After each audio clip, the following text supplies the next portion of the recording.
नमस्कार, India voice देख रहे हैं आप और मैं हूं आपके साथ सुचित्रा गुप्ता। खबरों की शुरुआत करेंगे लेकिन सीधा आपको लिए चलते हैं नरेंद्र मोदी, जहां से सुभाष चंद्र बोस को श्रद्धांजलि देते हुए लाइव आ रहे हैं। कष्टों को चुना, चुनौतियों को चुना, देश विदेश में भटकना पसंद किया। नेताजी सुभाष कंफर्ट जोन के बंधन में नहीं बंधे।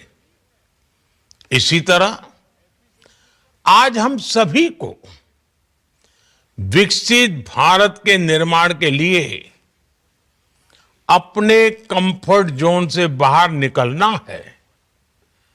हमें खुद को ग्लोबली बेस्ट बनाना है। एक्सीलेंस को चुनना ही है। एफिशिएंसी पर फोकस करना है।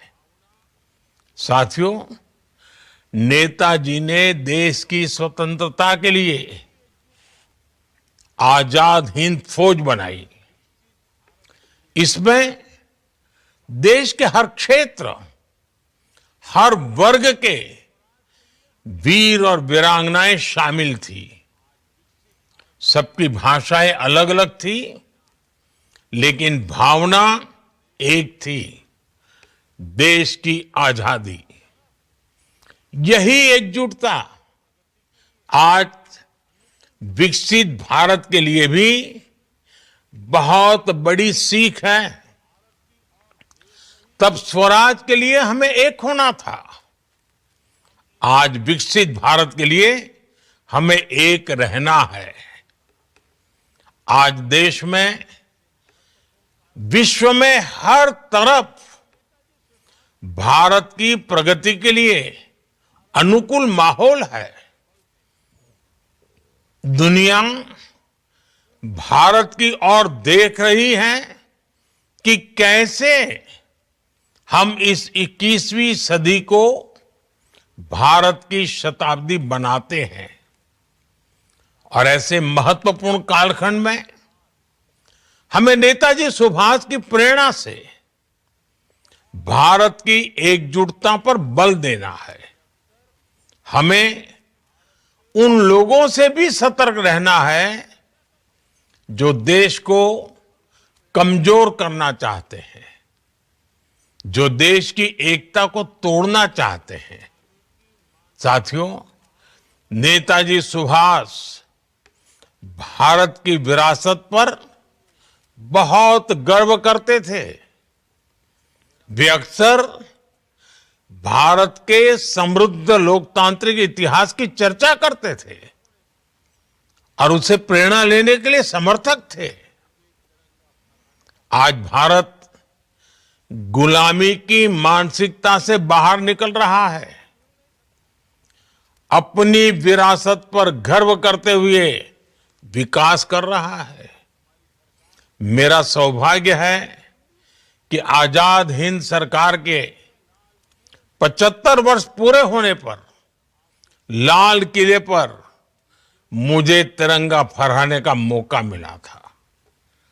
उस ऐतिहासिक अवसर को मैं कभी भूल नहीं सकता। नेताजी की विरासत से प्रेरणा लेते हुए हमारी सरकार ने 2019 में दिल्ली के लाल किले में नेताजी सुभाष को समर्पित म्यूजियम का निर्माण किया। उसी साल सुभाष चंद्र बोस आपदा प्रबंधन पुरस्कार शुरू किए गए।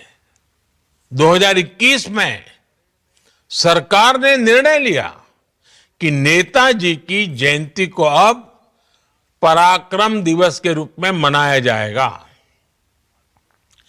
इंडिया गेट के समीप नेताजी की विशाल प्रतिमा लगाना, अंडमान में द्वीप का नाम नेताजी के नाम पर रखना, गणतंत्र दिवस की परेड में आईएनए के जवानों को नमन करना सरकार की इसी भावना का प्रतीक है। साथियों, बीते 10 वर्षों में देश ने यह भी दिखाया है कि तेज विकास से सामान्य जन का जीवन भी। तो नेताजी सुभाष चंद्र बोस की जयंती पर पीएम मोदी का आप संबोधन सुन रहे थे। खबरों की ओर आगे बढ़ेंगे। मेरठ से बड़ी खबर, शहीद इंस्पेक्टर सुनील कुमार का हुआ अंतिम संस्कार। गमगीन आंखों से परिजन और अधिकारियों ने दी अंतिम विदाई।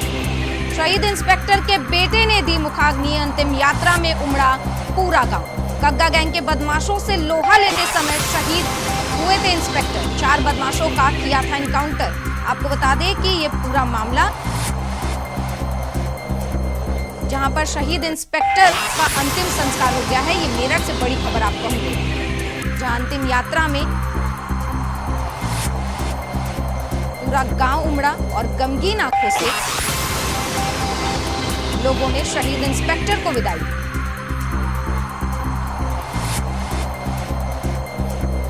बता दें आपको, मसूरी गांव में शहीद इंस्पेक्टर का अंतिम संस्कार किया गया और इंस्पेक्टर के बेटे ने उन्हें मुखाग्नि देकर अंतिम विदाई दी।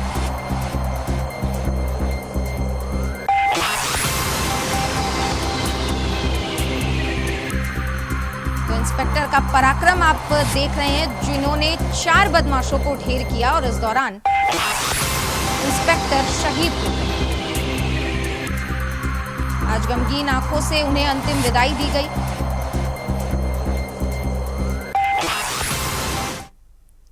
बढ़ेंगे अगली खबर की ओर। उत्तराखंड में निकाय चुनाव चल रहा है और इस बीच रुड़की से बड़ी खबर, पुलिस द्वारा चेक की जा रही वोटर की पर्चियां चेक करने पर बिगड़े मंगलौर विधायक काजी निजामुद्दीन भड़के।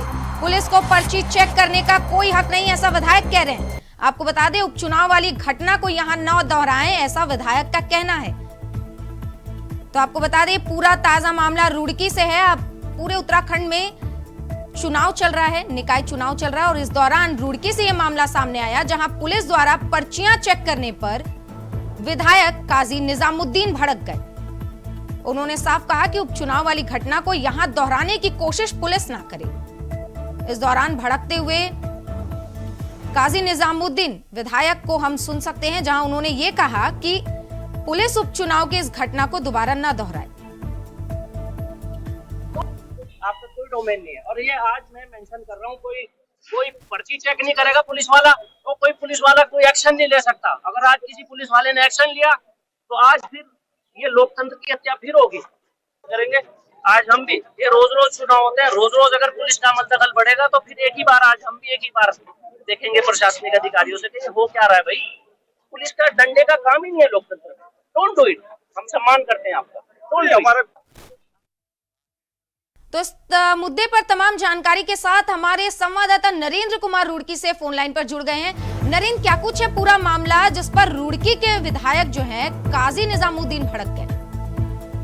जी, अगर बात की जाए रुड़की के मंगलौर में जो पंचायत चुनाव चल रहा है, पंचायत चुनाव में पुलिसकर्मी थे, जो पुलिसकर्मी थे वो जो वहाँ के जो वोटरों की जो पर्ची देख रहे हैं, वोटरों की पर्ची देख कर जो काजी निजामुद्दीन मंगलौर विधायक उन्होंने भड़क गए। उन्होंने कहा कि ये जो परंपराएं पुलिस की ये जो प्रोटोकॉल नहीं होता कि किन कारणों से ये पर्ची देख रहे हैं, और उन्होंने उनको लताड़ने वाले कहा कि ये पहली घटना ना बन जाए। पहले भी इसी प्रकार से चुनाव जो मध्यवर्ती चुनाव हुआ था, मध्यवर्ती चुनाव अब इसी प्रकार हुआ था और फिर धरना प्रदर्शन हुआ था, काफी लंबा छोटा प्रोग्राम हो गया था। उसके बाद उन्होंने एसएसपी और डीएम को फोन किया और उनकी वो लगाई थी। जी नरेंद्र, ये बताइए कि जब ये आरोप विधायक की तरफ से लगाए गए, उसके बाद जैसे कि वीडियो में साफ देखा जा सकता है पुलिस खड़ी होकर उनकी बात सुन रही है, उसके बाद से क्या कुछ माहौल रहा वहाँ? जी, अगर बात की जाए फिर काजी निजामुद्दीन के बाद में आला अधिकारियों को फोन किया। आला अधिकारी फोन करने के बाद पुलिस जो प्रशासन था कहीं न कहीं बैकफुट पर नजर आया और उन्होंने काजी निजामुद्दीन ने उनको लताड़ लगाने के बाद अब जो पुलिस प्रशासन है वार्ड नंबर जो 18 में पहले भी इसी प्रकार की जो घटना हुई थी वो दोबारा दोहराई जा रही है। जी नरेंद्र, ये बताइए कि अब क्या माहौल है जहां पर ये पूरा मामला जहां से ये निकलकर सामने आया, वहां का अब क्या माहौल है? क्या अब भी पर्चियां चेक की जा रही हैं या विधायक की बात पर गौर फरमाया गया? जी, अगर बात की जाए जो मामला पूरा शांत हो चुका है, तो उन्होंने विधायक जो काजी निजामुद्दीन ने उन्होंने आला अधिकारियों को जो बोला था, आला अधिकारियों ने पुलिस को लगाम लगाई। उसके बाद अब जो मामला पूरी तरह से शांत हो, बिल्कुल सही से चल रहा है। जी बहुत बहुत धन्यवाद नरेंद्र आपका तमाम जानकारियों के लिए। तो रुड़की में ये पूरा विवाद हो गया जहां काजी निजामुद्दीन उनकी पर्चियां चेक कर रहे थे।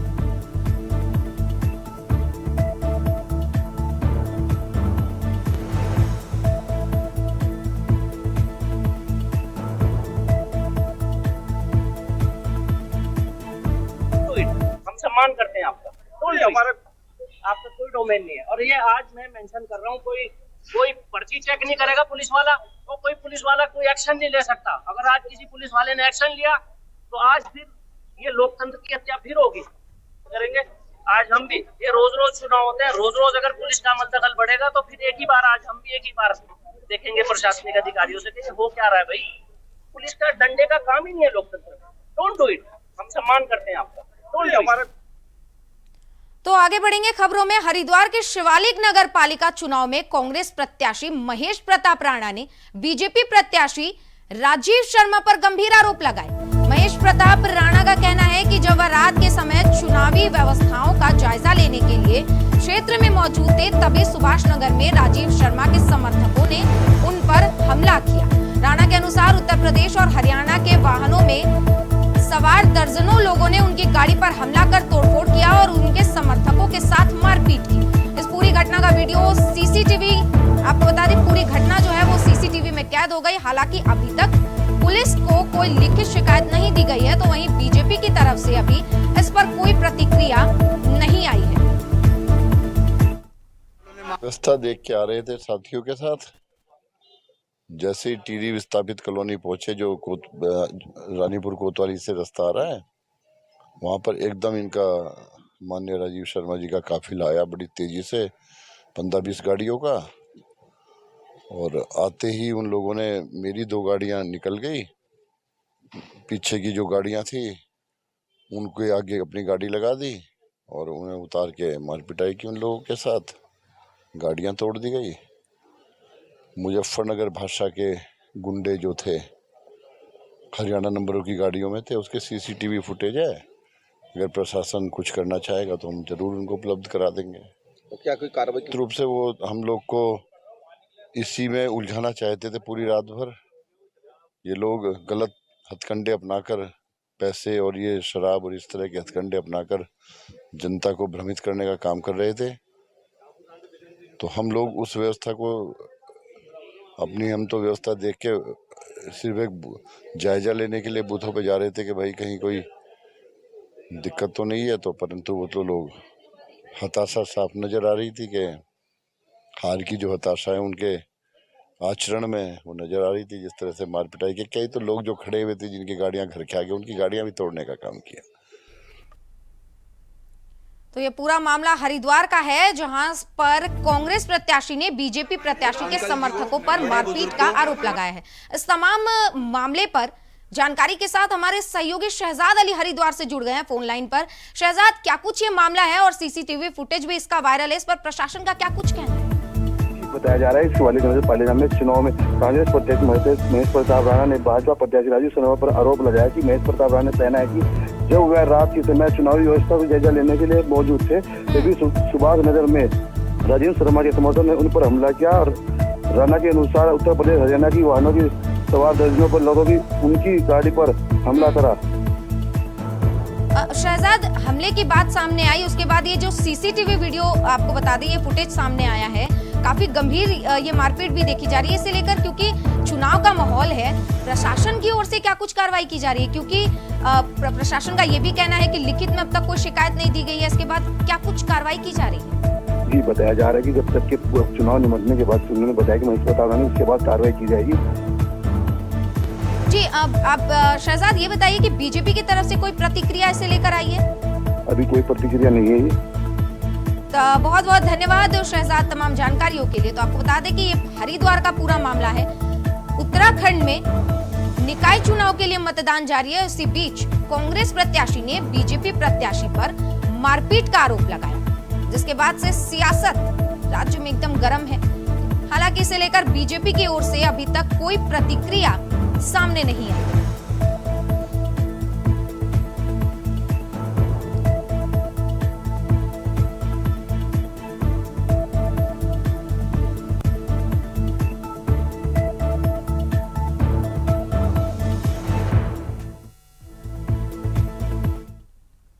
रुक कर लेंगे अगली खबर की। उत्तराखंड में नगर निकाय के लिए वोटिंग जारी। प्रदेश भर में 11.36% हुई वोटिंग। अल्मोड़ा जिले में 11.58% वोटिंग। बागेश्वर जिले में 12.99%। तो वहीं चमोली में 9.4% हुई वोटिंग। आपको बता दें चंपावत में 12.07 यानी कि 12% लगभग वोटिंग हो चुकी है। देहरादून में 10 तो वहीं हरिद्वार में 13% वोटिंग हो चुकी है। नैनीताल में 10, पौड़ी में 11 तो पिथौरागढ़ में 10% वोटिंग हुई है। आपको बता दें रुद्रप्रयाग में 10% तो टिहरी गढ़वाल में 9% और उधमसिंह नगर में 13% वोटिंग दर्ज की गई है। आपको बता दें उत्तराखंड में निकाय चुनाव को लेकर सुबह से ही मतदान जारी है, वोटिंग जारी है और तमाम पोलिंग बूथों पर लंबी कतार देखी जा रही है वोटर्स की। इस बीच जो आंकड़े निकलकर सामने आए हैं उनमें हरिद्वार और उधमसिंह नगर अब तक वोटिंग परसेंटेज में सबसे आगे है। आपको बता दें 13% से ज्यादा वोटिंग अब तक उधमसिंह नगर और हरिद्वार में हो चुकी है। इसके बाद चंपावत 12% के साथ चंपावत दूसरे नंबर पर है। और वोटिंग के दौरान क्या कुछ राज्य में चल रहा है, तमाम जानकारियों के साथ हमारे साथ जुड़ गए हैं हमारे सहयोगी अभय कैंतुरा देहरादून से। अभय, क्या कुछ अपडेट है चुनाव को लेकर? पूरे उत्तराखंड की बात करें तो पूरे उत्तराखंड का 12 बजे तक का जो मतदान प्रतिशत रहा वो सिर्फ 25.70 मतदान प्रतिशत हुआ है। सबसे ज़्यादा ये कह सकते हैं कि उधमसिंह नगर जनपद में मतदान प्रतिशत देखने को मिला है, जहाँ पर 31.28% मतदान हुआ।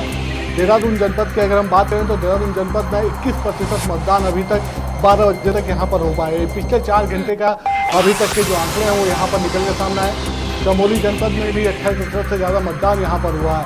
और अब ये कह सकते हैं कि जैसे जैसे समय गुजर रहा है, जैसे जैसे समय आगे बढ़ रहा है, मतदाता अपने घरों से बाहर निकलकर जो पोलिंग बूथ है वहाँ पर जाने का काम कर रहे हैं, वहाँ पर लाइनें में लग रहे हैं। मैं देहरादून के माता देवी जो इंटर कॉलेज जो पोलिंग बूथ है मैं वहाँ पर मौजूद हूँ और मेरे पीछे आप ये देख सकते हैं कि पूरी लाइनें हैं जो सुबह से लोग यहाँ पर आए थे और अब अपनी बारी का इंतजार यहाँ पर कर रहे हैं।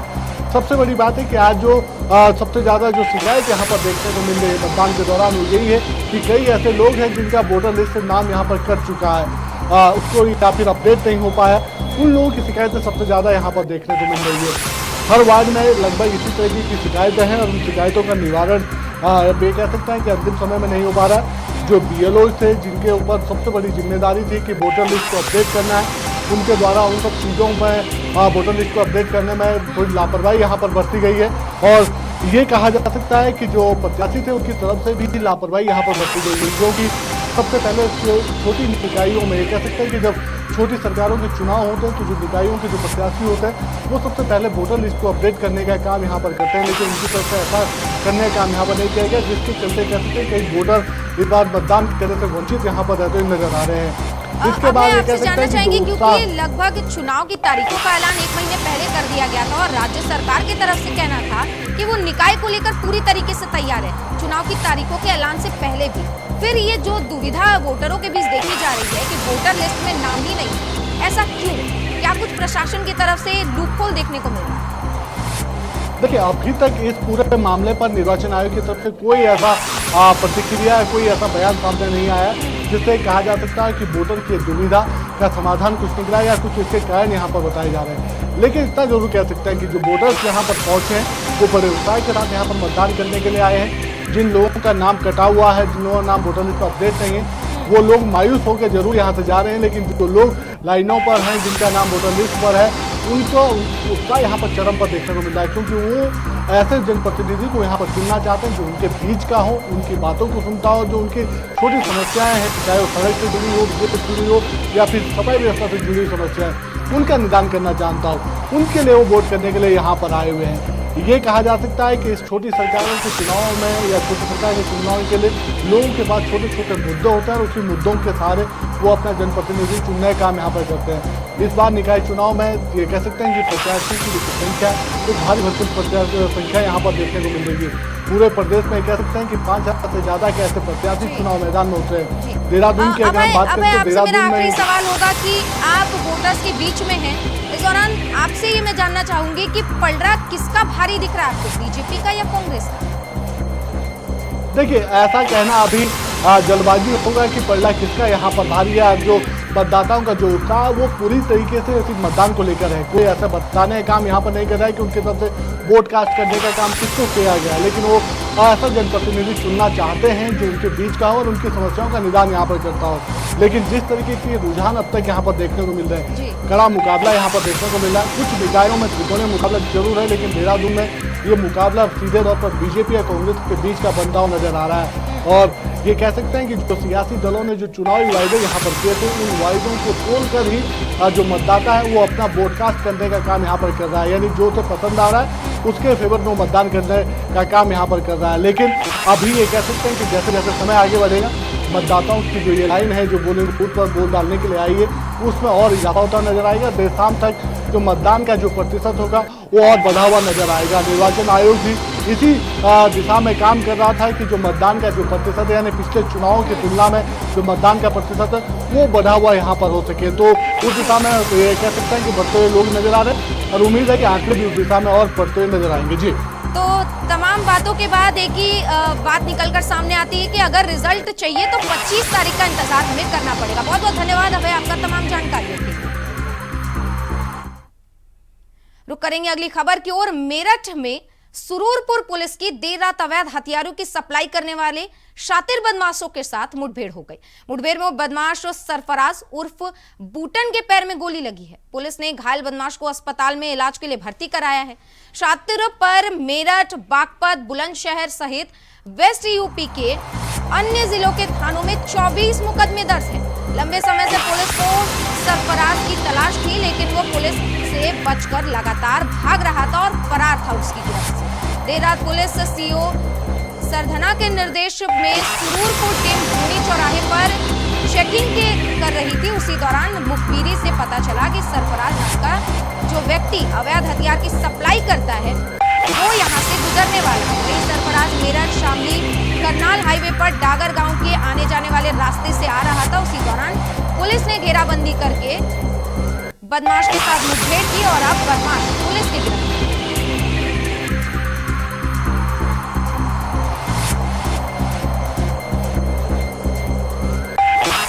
थाना सरूरपुर पुलिस को देर शाम मुखबिर खास से सूचना मिली कि एक बदमाश जिसका नाम सरफराज उर्फ बूटन है, ये अवैध असला के साथ शामली रोड की तरफ जाता हुआ दिखाई दिया है। सूचना मिलते ही पुलिस द्वारा भूनी चौराहे पे चेकिंग शुरू की गई। कुछ देर पहले ये सरफराज उर्फ बूटन पुलिस को आता हुआ दिखाई दिया। पुलिस ने जब इसे चेकिंग के लिए रुकने का इशारा किया तो इसने पुलिस पर फायरिंग कर भागने का प्रयास किया है, जिसकी जवाबी कार्रवाई में इसके बाएं पैर पे गोली लगी है। इसके पास से एक तमंचा, एक जिंदा कारतूस, एक खोखा कारतूस बरामद हुआ है। इसे उपचार हेतु जिला अस्पताल में एडमिट कराया गया है। ये एक शातिर किस्म का अपराधी है। इसके ऊपर बुलंदशहर, बागपत, मेरठ के विभिन्न थानों में 24 से अधिक मुकदमे लूट और डकैती जैसे गंभीर अपराध में पंजीकृत हैं। इसे अब माननीय न्यायालय के सामने कल पेश कर इसमें अग्रिम विधिक कार्रवाई की जाए। तो वहीं यूपी एसटीएफ ने राष्ट्रीय राजमार्ग प्राधिकरण के टोल प्लाजा पर सॉफ्टवेयर के माध्यम से धोखाधड़ी कर करोड़ों रुपए के टोल टैक्स का गबन करने वाले अंतर्राज्यीय गिरोह का पर्दाफाश करते हुए 3 आरोपियों को गिरफ्तार किया है। ये आरोपी देश के 12 राज्यों में सरकार के समानांतर सॉफ्टवेयर के माध्यम से धोखाधड़ी की घटनाओं को काफी समय से अंजाम दे रहे थे। इसके साथ ही करोड़ों रुपए का टोल टैक्स गबन कर राष्ट्रीय राजस्व को भी नुकसान पहुंचा रहे थे। इस मामले में एसटीएफ ने 3 आरोपियों को गिरफ्तार किया है। गिरफ्तार आरोपियों में आलोक कुमार सिंह जौनपुर का रहने वाला है जो वाराणसी में रहता था, जबकि मनीष मिश्रा मध्य प्रदेश का निवासी है और तीसरा आरोपी राजीव कुमार मिश्रा प्रयागराज जिले का रहने वाला है। आरोपियों के कब्जे से 2 laptop, 1 printer, 5 mobile, 1 Maruti car और 19,000 से ज्यादा कैश बरामद किया गया है। इसी के साथ इस बुलेटिन में फिलहाल के लिए बस इतना ही। देश और दुनिया की तमाम खबरों के लिए आप बने रहिए इंडिया वॉइस के साथ। नमस्कार।